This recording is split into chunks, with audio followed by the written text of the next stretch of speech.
Charnière Centrale, le podcast 100% MHSC. Salut à toutes et à tous et bienvenue dans ce nouveau numéro de Charnière Centrale, le podcast 100% MHSC. J'espère que vous allez bien, que vous avez passé un bon week-end, un bon début de semaine également. Ravi de vous retrouver pour débriefer les deux dernières rencontres du MHSC. Ça faisait 15 jours qu'on ne s'était pas vu, donc on va débriefer tout ça avec mes deux chroniqueurs du jour. Lauriane est pour l'instant absente, elle nous rejoindra peut-être d'ici la fin de l'émission. Elle a eu un petit problème technique, donc on l'aura peut-être d'ici la fin de l'émission. Kevin est de la partie. Salut Kevin, comment ça va ? Salut Fabien, salut Yannick, ça va, nickel. Un plaisir de vous retrouver, un plaisir de retrouver les auditeurs après une petite semaine d'absence. Et un plaisir de retrouver notre équipe au stade aussi chaque week-end, parce qu'on se régale tous les week-ends et ça c'est toujours un plaisir. Yannick, merci à toi aussi d'être là ce soir, comment ça va ? Eh ben écoute, ça va très bien. Moi, je reviens du ski. J'ai pas vu d'avalanche de buts, mais bon, ça fait longtemps qu'on voit pas beaucoup de buts avec le MHSC. Mais sinon, hello Kevin, hello Fabien, bien sûr. Hello tout le monde. Ça va, ça va. Heureusement que tu n'as pas vu d'avalanche au ski, ça aurait été ballot. C'est ça.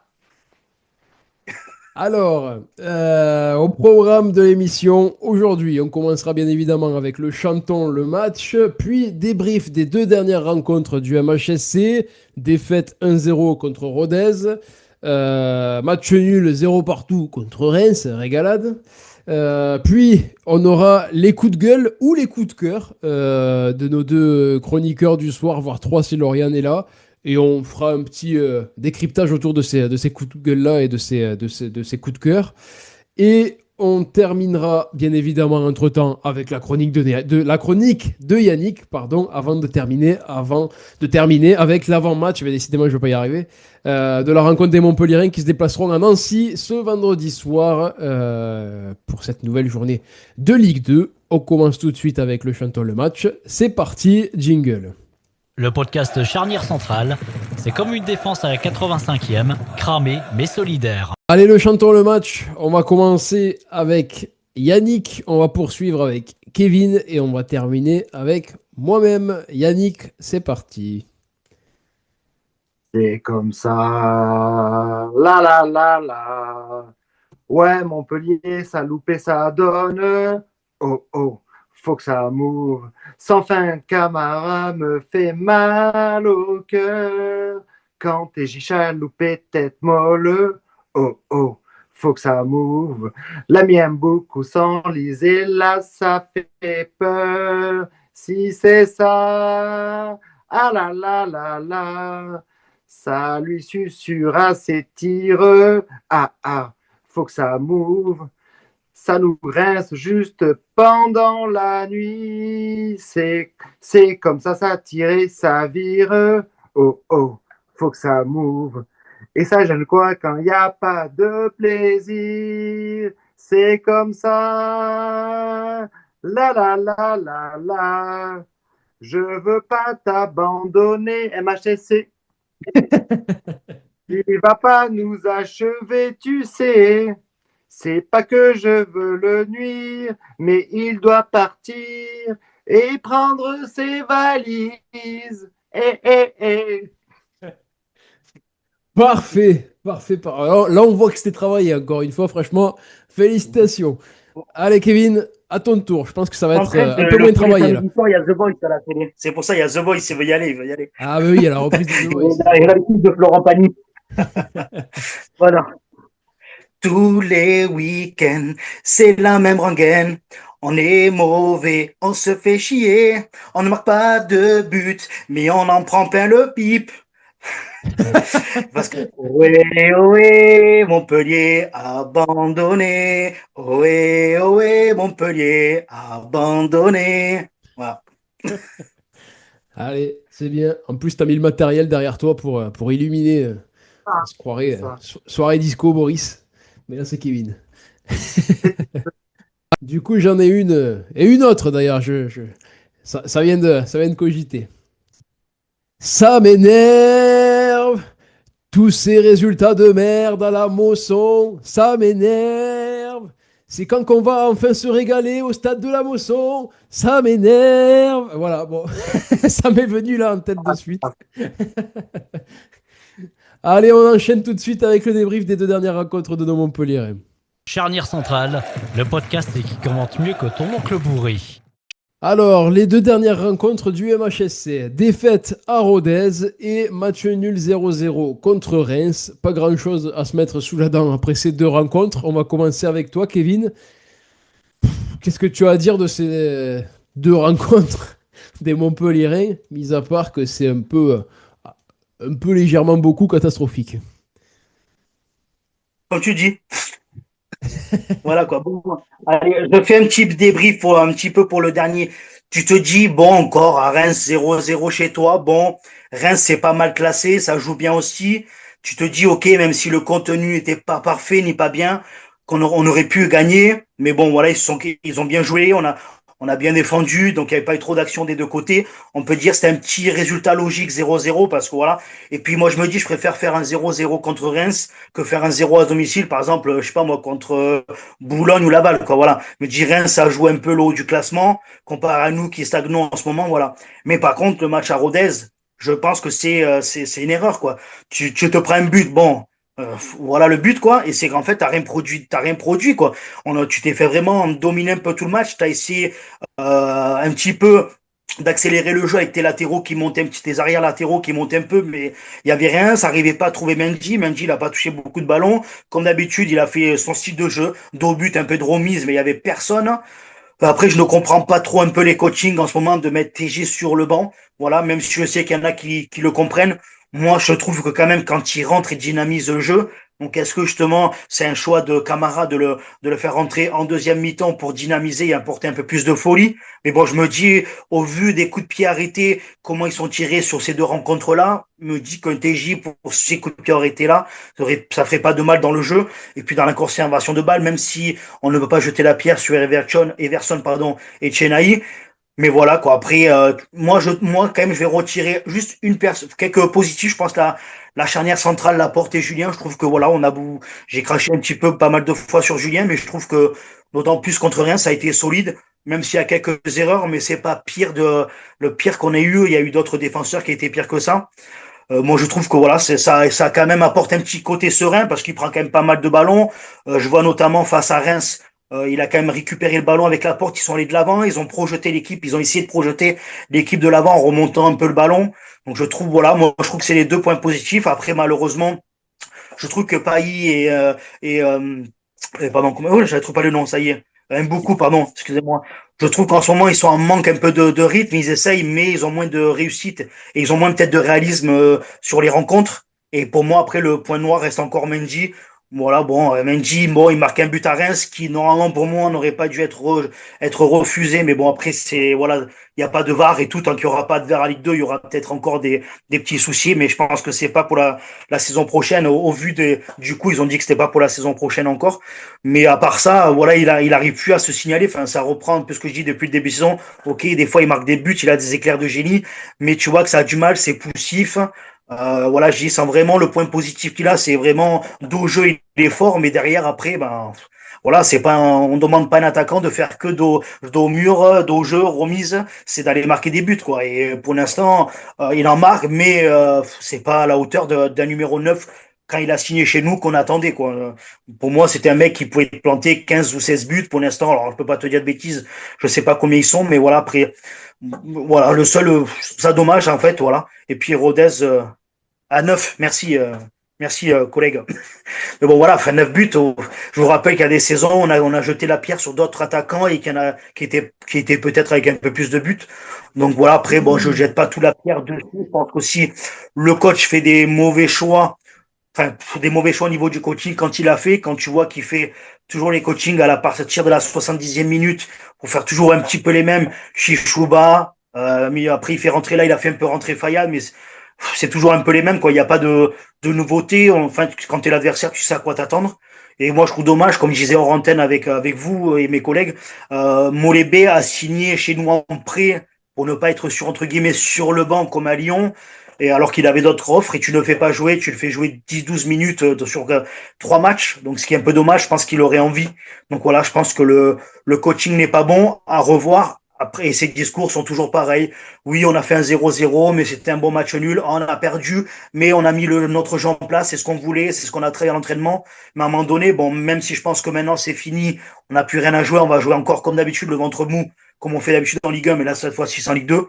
Mais je pense qu'à un moment donné, il fallait se réveiller un peu plus tôt, comme on dit à chaque fois, et revoir peut-être tes ambitions à la hausse. T'es Montpellier, t'as des équipes, comme on disait, t'as Dunkerque qui est là, t'as des équipes comme Laval et tout qui jouent mieux que nous.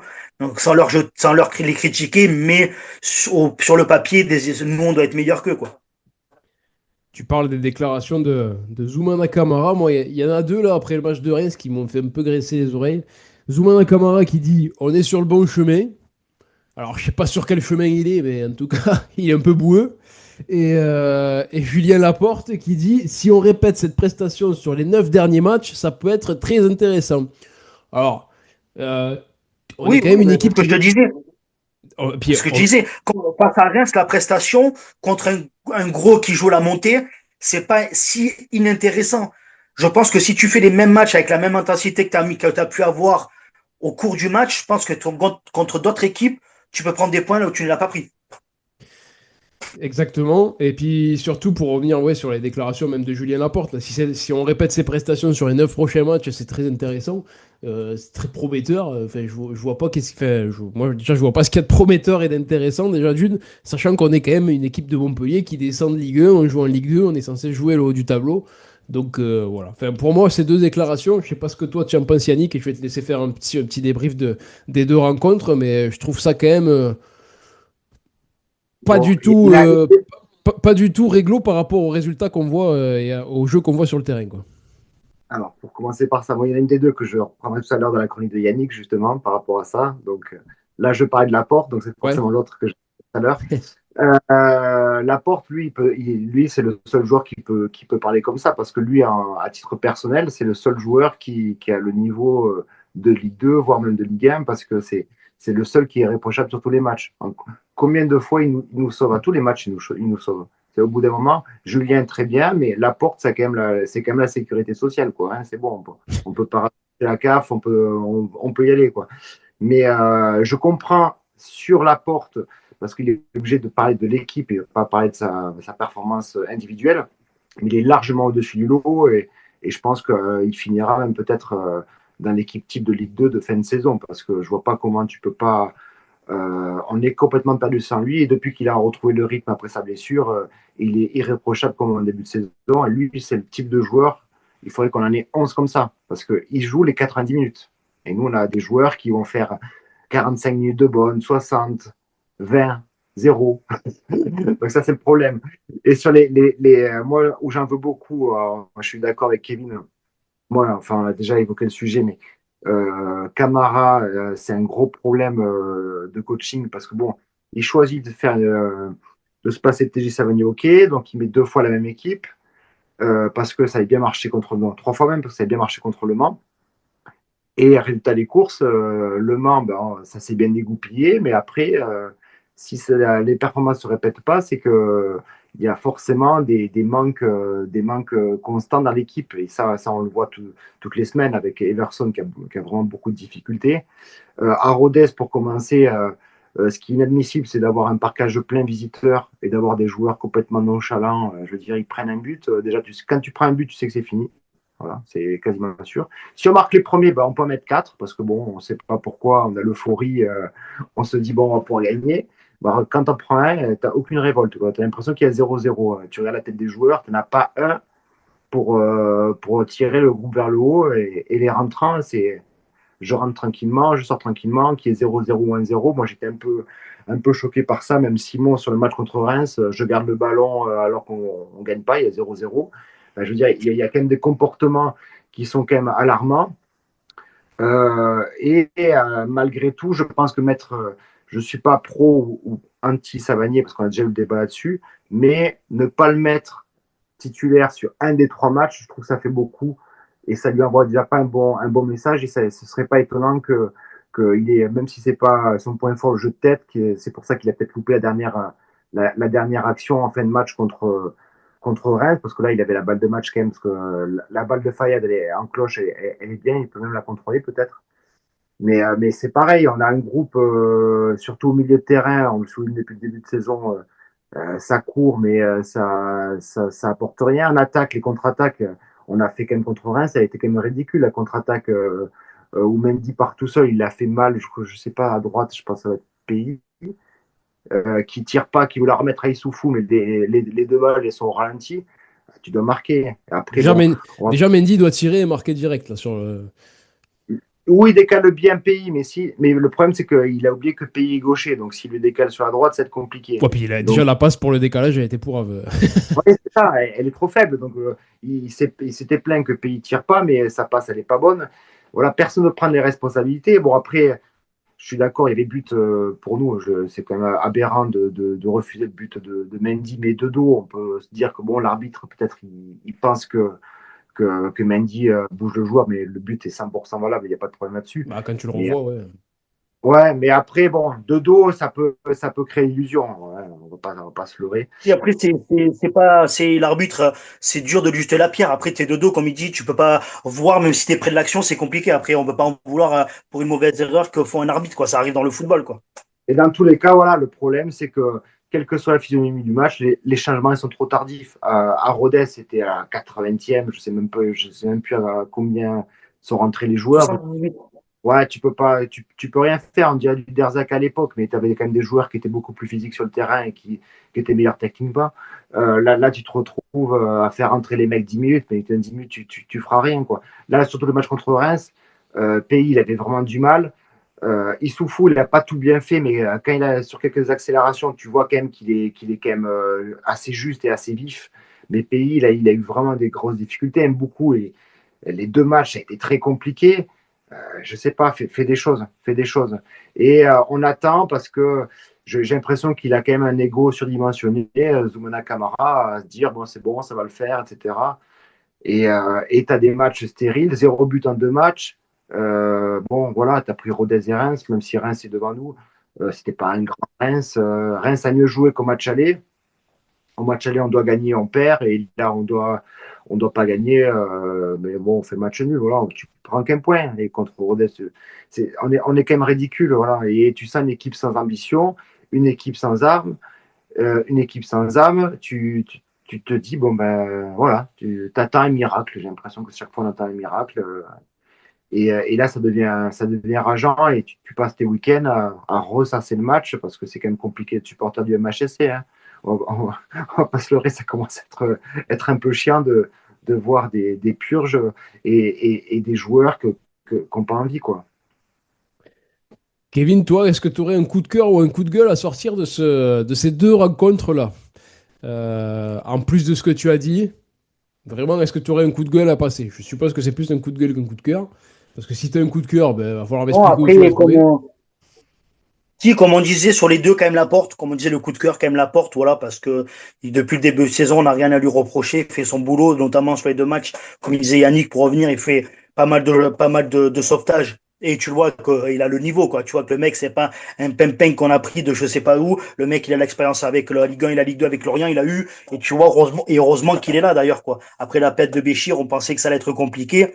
Mais je trouve quand même qu'il apporte beaucoup. Et en tant que capitaine, je trouve qu'il a un bon leadership avec les autres. Tu le regardes pendant le match, il parle toujours, il motive ses coéquipiers. Donc, c'est ce qu'on attend d'un capitaine. Et je trouve que dans le jeu et dans la manière d'être, je trouve qu'il a déjà l'esprit, comme on dit, paillade un petit peu, tu vois, l'agnac, toujours envie de, jusqu'à la dernière minute, il lâchera pas, quoi. C'est un mort de faim et c'est ce qu'on aime, quoi.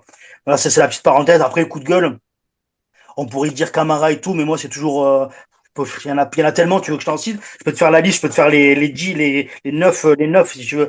Non, après Camara, vraiment, ouais. Parce que comme j'ai dit, j'aurais pu dire Mendy, mais Camara, par rapport à ses choix, à ses discours, à sa manière peut-être moins sa manière de gérer peut-être l'effectif et son effectif, quoi. Bon, là, c'est vraiment le coup de gueule parce que je pense que les joueurs qu'on a, qui sont pas, je pense, au niveau, tu vois, je pense comme la nage, bon, et ben c'est lui qui les a choisis, quoi. Peut-être qu'il a pas tout choisi, mais il a choisi la nage. Je pense que les Chichouba, les Orakpo qu'on avait avant et tout ça, il les a quand même choisis. Donc, à un moment donné, si tu les choisis, c'est que tu penses qu'ils ont du potentiel. Et quand tu les vois jouer malheureusement depuis le début de saison, ils n'apportent pas. Voilà quoi. Les seuls qui vraiment apportent un truc, c'est Issoufou, il vient de notre centre de formation. Pailly, qui a apporté un petit peu, même s'il est en moins bon, mais il a apporté. Mais bon, voilà, le mec, il était là déjà avant, donc il a apporté. Et après, ben, toutes les autres recrues, pour moi, n'apportent pas. Et Chenaï, qui apporte de temps en temps, quand il est bien dans le match, c'est un genre du centre de formation. Tout le reste n'apporte pas. Pour moi, sur ce mercato-là, je peux pas dire à part Laporte, il y a un joueur qui est bien de ce que Camara a choisi. Pour moi, par Laporte, il y a personne d'autre. Il y a encore Laporte, c'est même pas Camara qui l'a choisi. C'est Carotti qui avait pris déjà les discussions avant la fin de saison l'année dernière avec Lorient pour lui demander, c'est pas Camara qui l'a choisi. Mais à un moment donné, quand c'est toi qui as choisi tes joueurs, soit c'est un échec parce que t'as tenté des choses, parce que tu te dis peut-être que, mais sur le recrutement, c'était pas bon. Je pense que l'année prochaine, il faudra qu'ils revoient tout. Déjà, la plupart, ils vont repartir ceux qui étaient en prêt, mais il faudra revoir des choses, quoi.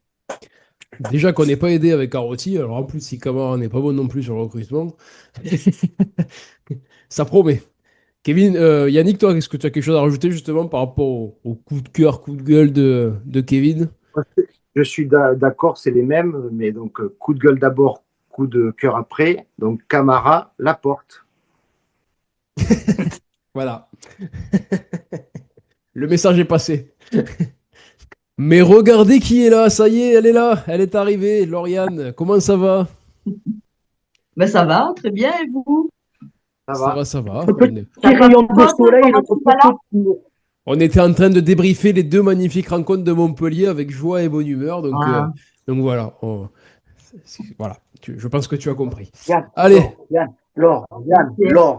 C'est notre petit rayon de soleil de l'émission et notre petit vent de fraîcheur qui est arrivé. c'est pour ça. J'ai hâte d'avoir Oh.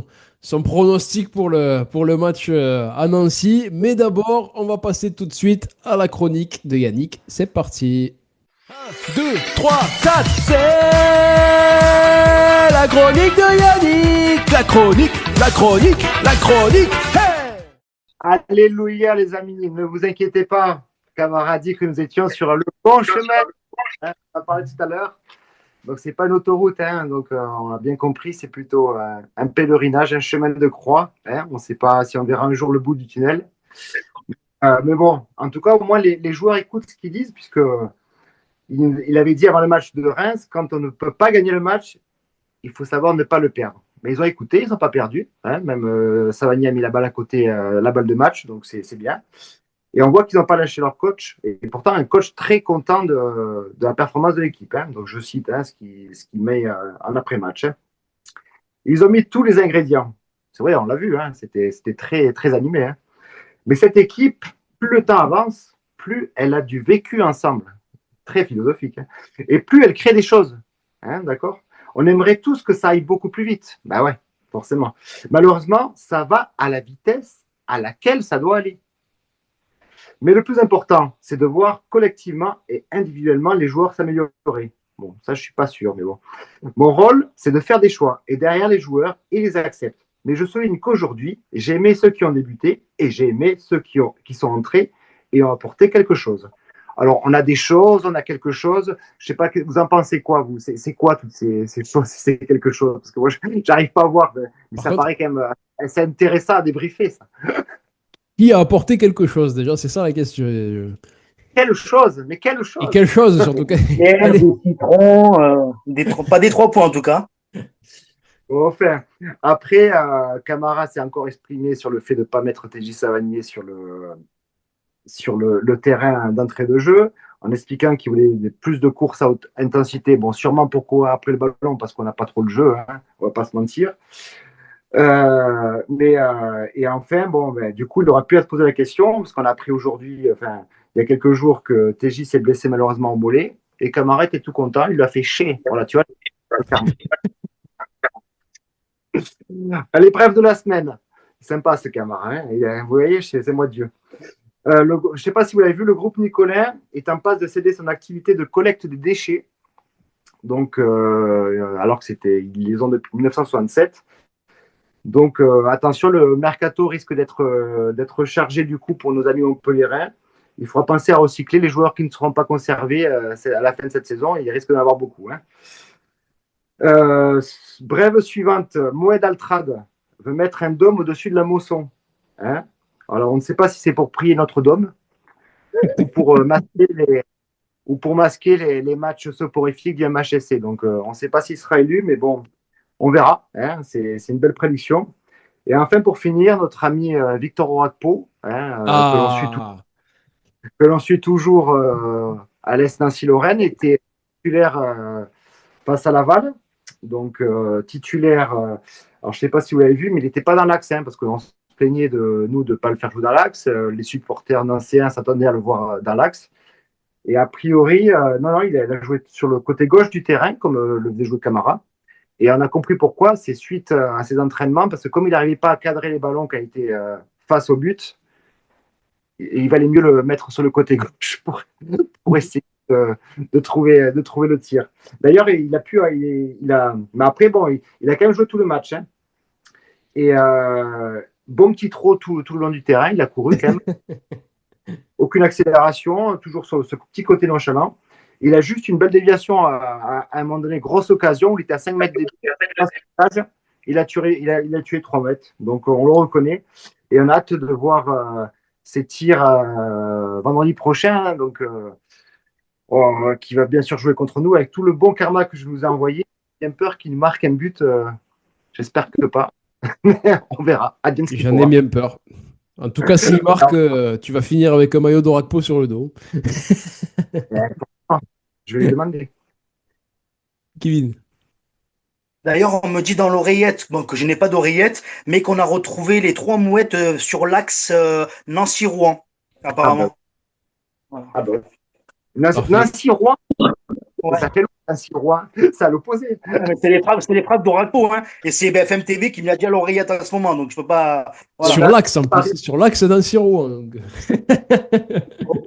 Peut-être dans l'axe, il est sur l'axe de l'autoroute au moins. Bon, la chronique de Yannick, c'est bon, c'est terminé? C'est fini. Allez, bah parfait. Avec ce petit point d'Orakpo, hâte d'avoir celui de la semaine prochaine, en espérant que ce soit plus en notre faveur qu'en la faveur d'Orakpo. Mais à suivre. Allez, c'est parti pour l'avant-match de la rencontre de nos Montpellierins à Nancy. Dans le podcast Charnière Centrale, on parle du MHSC sans langue de bois, même avec l'accent. Ce vendredi soir, les Montpellierins se déplaceront sur la pelouse de l'AS Nancy Lorraine pour cette nouvelle journée de Ligue 2. On va commencer avec Lauriane, du coup, qui fait son retour. Comment tu vois cette rencontre? Et j'imagine que tu espères un résultat positif. Est-ce que tu penses vraiment qu'on peut faire quelque chose sur la pelouse de Nancy après les 2 dernières prestations calamiteuses de nos Montpellierins? Alors, est-ce que je pense qu'on peut? Je sais pas. Après, j'espère, oui. Nancy, ils sont quand même 15e, 27 points. On a 8 points d'écart avec eux. Ils sont pas sur une série ouf, plus de nuls qu'autre chose. Après, bon, nous, c'est pas ouf non plus. On n'a qu'une victoire sur 5 matchs.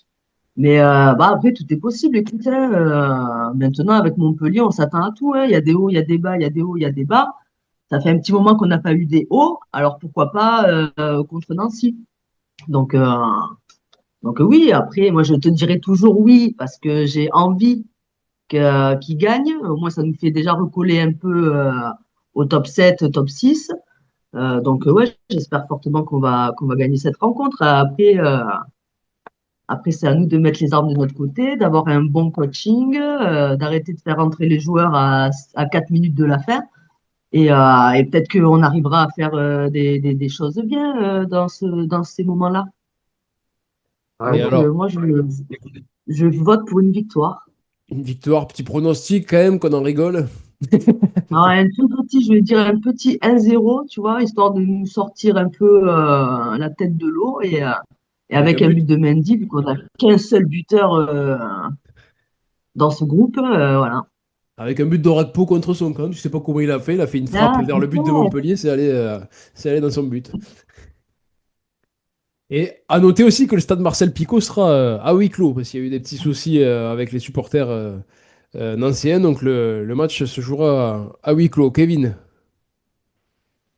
Oui, bon alors déjà pour revenir à ce que disait Lauriane, moi tu vois je pense que c'est un peu comme quand tu te maries Montpellier, tu vois tu te maries avec Montpellier, tu te dis alléluia pour le meilleur et pour le pire, mais tu te dis putain c'est quand le meilleur quoi, sans déconner. Hein, t'as beau attendre mais t'as jamais le meilleur quoi. On voit le vécu. Hein. Et d'ailleurs en parlant de huis clos pour revenir aux supporters de Nancy, j'espère qu'ils pourront faire la même chose avec les supporters de Montpellier, les joueurs de Montpellier. Hein. Au lieu de mettre des petites bombes qui envoient de la fumée dans le parcage grenoblois, ben là, ils peuvent nous mettre peut-être deux, trois ballons téléguidés. Hop, quand il y a une frappe de Mendy, hop, il appuie sur le bouton, il passe, ça va dans le but. Puis ça peut être un concept, tu vois. Autant qu'à être pas là, au moins qu'il puisse s'amuser, que nous on puisse s'amuser, quoi. Ça reste dans le même concept, quoi, tu vois. Ça peut être pas mal, quoi. Parce que pour le match là, pour voir une défaite de nos Payadins 2-0 avec un but d'Orakpo et un but un milieu de terrain de Nancy, que je sais pas comment il s'appelle, parce que j'ai rien perdu là-bas à Nancy. Tu vois, donc voilà, moi j'ai dit 2-0, ça va être un match compliqué. À Nancy, ça a toujours été très compliqué. Je me rappelle d'un temps que les moins de 20 ans ne peuvent pas connaître. Quand on jouait sur un synthétique et que leur entraîneur, c'était... comment il s'appelait leur entraîneur actuel, il s'appelle comment Correa Correa. Ouais, à l'époque, il y avait Youssouf Hadji ou je sais pas quoi en pointe là et tout ça, qu'on perdait des 1-0, 2-0 là-bas, on a toujours du mal à Nancy. Donc, qu'on avait une équipe pas mauvaise. Alors, je ne vois pas maintenant avec une équipe qui est ici, comment on va gagner qu'une équipe qui peut être juste là, quoi, comparé à Dunkerque qui est juste là-haut, quoi. Donc voilà, moi je vois quand même une défaite 2-0. Voilà. Allez. Et Yannick? Moi, je pense que déjà le fait que ce soit huis clos, c'est une chance pour nous parce qu'effectivement, il y a quand même pas mal d'ambiance à Nancy en général. Nancy, je ne les vois pas nous battre, même si on est nul. Je pense qu'ils sont quand même plus nuls que nous. C'est-à-dire, c'est pareil, c'est au royaume des aveugles. C'est quoi qu'on dit, les borgnes sont rois, c'est ça? J'ai pas la ref, mais Ah, tu ne connais pas l'expression? Au royaume des je aveugles. connais pas l'expression. Donc, parce que le board, il voit quand même. D'accord. Avec papa, et voilà. Je pense que ce genre de match, c'est un peu ça, quoi. C'est-à-dire qu'on a à peu près les borgnes et eux, c'est peut-être à peu près les aveugles. Et ils ont Radpo dans l'équipe, faut pas l'oublier. Donc, On va marquer un but d'ailleurs, les gars. C'est l'avantage pour nous. Après, je m'attends vraiment à un match de merde. Mais par contre, je pense qu'on va gagner. Comment on peut occuper? Ouais, si, on va gagner. Mais comment, c'est ça la question. Si on gagne, ouais, mais parce qu'après, ça va se jouer sur des trucs à la con. Mais on va gagner 2-1 ou 3-1. On va gagner 3-1. 3-1. Mais on mènera 3-0, comme ça Radpo marque à la fin, il ne pourra pas célébrer, ce serait mon petit plaisir. Comme ça, au moins le karma, il aura marqué, il ne me fera pas chier. Ou alors, il ne va pas célébrer parce que finalement, il a joué contre son club de cœur, je ne sais pas. Et je pense que quand même, parce que même si on est dur avec Mendy, moi je trouve que quand même après, il n'est pas assez bien servi parce que même, je voulais en parler tout à l'heure, mais Laporte, c'est le seul qui centrait bien vers les attaquants quand même. Hein. Si on arrivait à centrer, quand même aussi, il aurait plus de chances de marquer. Donc je pense qu'il y aura un doublé de Mendy et un but d'Issoufou, encore une fois, parce que Issoufou, même quand il fait des moins beaux matchs, on sent quand même la capacité à mettre des buts. Ou alors Mendy, Issoufou et Molébé s'il fait rentrer à la place de Mendy. C'est quand même inquiétant de dire que Laporte, c'est le meilleur centreur de l'équipe alors que c'est défenseur central. Revois mais c'est pas faux, non, mais même niveau relance et compagnie, c'est... Ah ouais, c'est le seul qui va vers l'avant. Donc, même les milieux, ils ne le font pas. Donc, forcément, il lui fait sauter. Quand il dit je la passe à Everson, ça va me retourner dessus, je la balance devant. Hein. En tout cas, pour moi, ce sera un petit 0-0, je pense. Un match à l'image de celui contre Reims. Oula, bon, petit problème technique. On a perdu Kevin, Lauriane et Yannick. Merci à eux d'avoir participé à l'émission en tout cas. Vous avez entendu mon pronostic. 0-0, ça coupe à ce moment-là. Donc on verra ce que ça donnera. En tout cas, on espère une victoire des Montpellierens sur la pelouse de Nancy ce vendredi soir à 20h pour cette nouvelle journée de Ligue 2. En attendant, nous, on se retrouve la semaine prochaine pour un tout nouveau numéro de Charnière Centrale. À très vite. Allez la paillade. Ciao, ciao. Le podcast Charnière Centrale est déjà terminé. Oh non, oh non, oh non! Mais il revient la semaine prochaine.